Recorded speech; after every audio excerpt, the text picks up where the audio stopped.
questioning advertising. The questioning of numbers is the biggest problem. And I think that's where bulk of the industry representatives who are sitting on this panel, they need to shed some light that if news is what it is supposed to be, and it has to have that moral standing and all those factors that we talk about, why is it that the advertisers are only looking at numbers on news? Whereas that's not the only thing it's communicating. I mean, a channel can have 5% share, but who's to say which 5% of people are watching that channel? And what kind of TG is it bringing to the advertisers? So the slicing of the data and the kind of relativity that the advertiser needs also needs to be deep dived into, because it's a small part of the portion. Perhaps a lot of these companies are not doing that. I think that's my grouse. That's a brilliant take, Karthik. So if you could quickly react to what he's saying. While as we just established, the GECs and news are completely different. News also, I think the impact of news could have been a far greater parameter to decide the efficacy of a news channel. So Karthik is saying that why so much of emphasis only on numbers? Why do you buy both GEC and news under the same parameter? Okay, now I think we're getting into the deep end of things. Things will get a little bit more hairy and interesting. Great. I think you raised a brilliant point. Look, as media planning has become more of a science, there is a reliance on numbers, reach, frequency, all that jazz. And people will look at numbers, and especially since they're professional managers who also have to sort of cover their backside, so to speak, they will be using numbers to actually come out with plans to justify, basically science to justify their plans. So that said, if I have to look, we're talking genres. If we have to look at GEC, sports, and all the other genres and then come to news, there are two ways in which we media agencies buy or do our deals. One is linked to ratings, and one is just a rate for 10 seconds that you guys are selling. I would say that actually the reality is that news, at least 50 to 60% of it, if not more, is being sold on a rate. It is not only rating. Rating is looked at, but as we stand right now, people are looking at both. Second thing is that when you come to owner-driven organizations, you'll find the owner-driven organization who doesn't have to worry about covering his backside. They'll take punts and calls very well by say, qualitatively, I believe this channel is better or with whatever, and they have a judgment. It's not a gut call only, it's a judgment. And they are willing to sort of go beyond numbers to actually take a call. So I wouldn't say it's a complete, we aren't living in a completely sort of anally number-driven land. I think it's somewhere in the middle. It is much better than it is for a whole number of genres. You need to be thankful for that. Can it become better? I think the conversations can become better. But that's where it is. I think the state of the nation right now is, it's not completely hopeless that people are not only relying on numbers. I think another follow-up question, I think, after we go around is let's get into the numbers themselves. I'd love to get into the numbers because I think with the vagaries, with what we have from rating system, and BARC chairman is sitting here, I lead the TechCom of BARC, so we have some idea about how the BARC ratings and even for news actually happen. I think we are trying to take too much out of those numbers. Too much.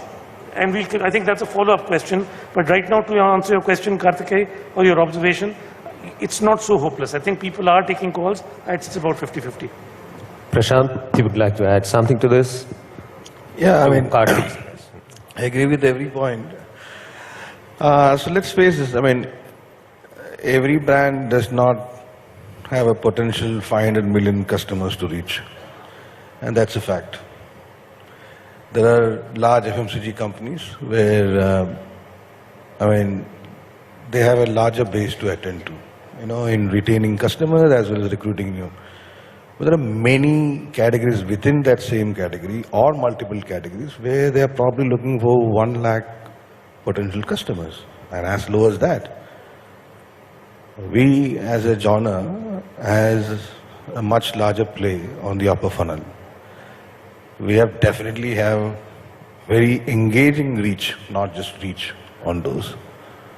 So there are clear opportunities, right? Even if you want to read the numbers in a certain form. The question is, how are we narrating that story? Right? How are we exchanging those conversations? Every table is a negotiation table, and if it just only restrict to a currency of rate per 10 seconds, then we both are responsible, which is a buyer or a seller. So let us understand that.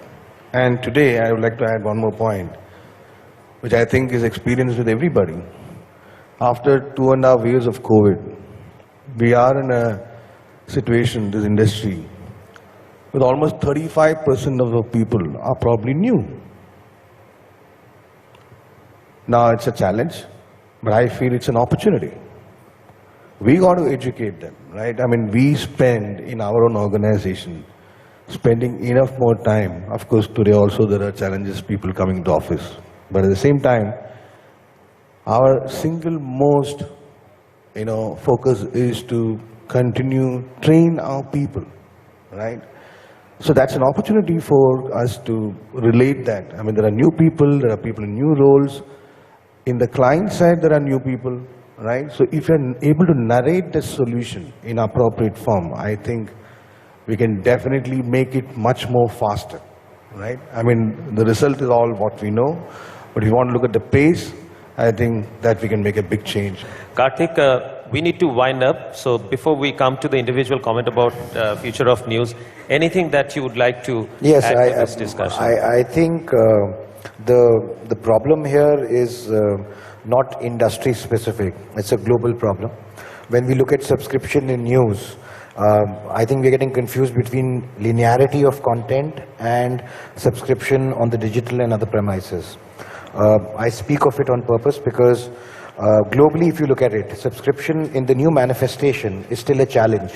Whether it's The Economist or the Wall Street Journal globally, even they're finding it difficult to get subscription. See, I think we are approaching it in an incorrect manner. The way we have to look at consumption going forward is that only way subscription will be possible is if consumers think the content is worthy of paying for it. And that will only happen if there's commonality when you're consuming content. So, in other words, let me put it in an example. I think the future of news for subscription lies in communities. A common platform where people come together to use content, consume it, and will be able to actually use it to their advantage. They'll pay for it. Unless it's generic in nature, they will not pay for it. And that's a problem we have to deal with. That's a problem because it's the same for us as it is for the rest of the world. I think the biggest challenge that lies there, and if I can come back to our earlier panel, because I wanted to make a point on that, is that which numbers do we go by? I mean, numbers when we speak of, we have two sets of numbers. We have numbers that we come through the television rating mechanism, and then we have another set of numbers that comes through digital media. And not to say that those numbers are not right, or those algorithms are not right. Frankly, they are far more in depth and far more in detail. So when we put out a video on a channel and we say that according to the television metric, it has reached so many million people. At the same time, when you put out the same content on digital media and we say it has reached to far more people than what the metric says, I think that is a challenge. So which numbers to follow? That is also a constant process. So I definitely ask, I'll just briefly answer to that. Try and I want Shashi to answer that. So. One sec. I'll just give it to Shashi, but I just want to add something what you said, and the question becomes complete then. I think if you talk about which number, while we measure broadcast audience number, that is broadcast. When you measure digital, that is digital. And I still feel the digital audience in India is still evolving. It's trailing a little bit behind broadcast. Having said that, I can tell you that a couple of markets in India, like let's say Bangalore, Karnataka, let's say Maharashtra, there is a correlation between, let's say, YouTube concurrent viewership and television rating, which is there in Hindi too. But some markets it's not there. But then why we can't strictly look at that from the YouTube concurrent viewership is that you can influence that by boosting. But YouTube might not be the only parameter, no? There are multiple parameters. That's right. So Hindi heartland might have more impressions on Facebook, while the urban cities might have Absolutely. it on Twitter and Instagram. So Shashi, are we heading towards that? I'm mindful that PK has a flight to catch, and this answer could take very long. So I thought, are we doing a session on Yes, Bug? on the measurement May I rating answer that? systems. Because I'm mindful my friend showed me his slide. Right. So, Okay, finally, I think we'll ask for each one of you to comment briefly on how do you see the future of television news. And I have a proposition. I think the panacea for television news is, which is again very controversial, very radical, the total revenue of news industry is about 5,000 crore. So if I could give away 5,000 crore to all the news organizations, say that this is the revenue that you earned last year, here is revenue for 1 year, and I'm giving you 1 year time to turn yourself completely pay and no advertising, and it will make do with your subscription revenue. And the consumers will decide whether they'll pay $100, $10 or $1 for it.